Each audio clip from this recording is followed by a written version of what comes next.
Good afternoon. And yes, it's afternoon, and this is going up much later than usual, but I was very busy this morning, but I didn't want you to think I forgot you.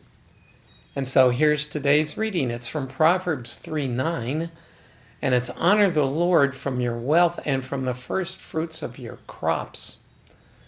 Well, if there's any of you that are out there who are wealthy, actually, this is talking about Israel, but the principle is valid for us, and that is everything we have comes from God, and we are to return some of that to Him as He leads us.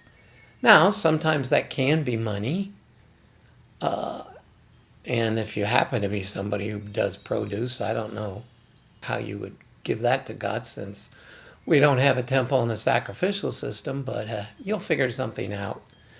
But the idea here is to return to God some of what He has given us.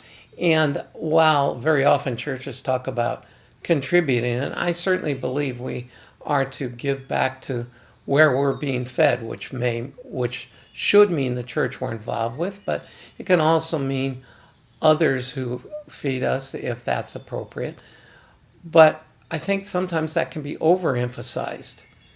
I think this means of our talents and skills and abilities which were given to us by God to use for Him.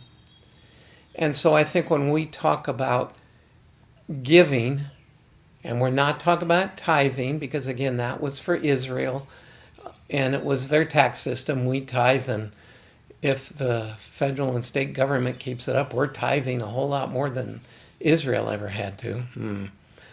But we are to give wholeheartedly as the Lord directs, out of a desire to return the blessings that we've received. And that may mean giving to a brotherly love fund, depending on where you are. Or it may mean giving your time to the church and skills by teaching or helping with in the nursery or whatever.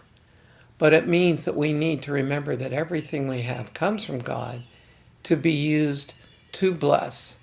And He gives it to us to meet our needs, but we need to allow Him to define those needs, as I've talked about in other of these vlogs, and to be used to advance His work.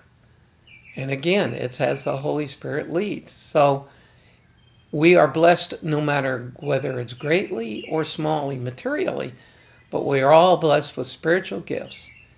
And we are to allow the Holy Spirit to use whatever God has given us to His glory, our blessing, and we can praise Him, thank Him for that opportunity. And I'll see you again tomorrow.